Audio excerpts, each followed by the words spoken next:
दोस्तों Bhojpuri news present में आप सबका स्वागत है। दोस्तों खेसारी लाल यादव एक ऐसा नाम जो हमेशा ही मेहनत करते हैं भोजपुरी इंडस्ट्री के लिए, और इसका नतीजा आप देख सकते हैं कि एक साथ कई सारे छठ गीत जो ट्रेंड कर रहे हैं। इससे पहला ऐसा कभी नहीं हुआ था दोस्तों, लेकिन फिर भी खेसारी लाल यादव जी को नीचा दिखाने की कोशिश की जाती है, तरह तरह की बदनाम करने की कोशिश की जाती है। देखिए अभी हाल ही में डिम्पल सिंह का बयान आया था कि इंडस्ट्री पे बबुआने के राज चली, फिर भी खेसारी लाल यादव जी को ही जातिवाद के लिए जोड़ा जाता है।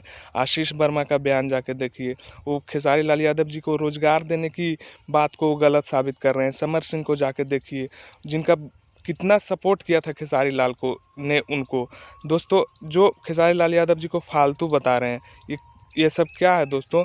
लेकिन फिर भी आप देखिए कुछ लोग बोल रहे हैं कि सारेगामा हम भोजपुरी से ही सारे गाने ला रहे हैं, इसीलिए ट्रेंड कर रहा है। दोस्तों ये सब क्या है। भोजपुरी इंडस्ट्री में खेसारी लाल यादव इतना बड़ा नाम कर रहे हैं, फिर भी इतनी सारी अफवाहें फैलाई जाती है, गलत तरह से उनको बदनाम करने की कोशिश की जाती है। दोस्तों आप सबका क्या राय है इस पर।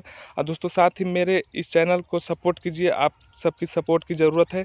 मैं खेसारी लाल यादव जी के लिए ही सारी वीडियो इस पर लाऊंगा। तो दोस्तों वीडियो को ज़्यादा से ज़्यादा आप सब समर्थन करें, लाइक करें, शेयर करें और चैनल को भी सब्सक्राइब करें।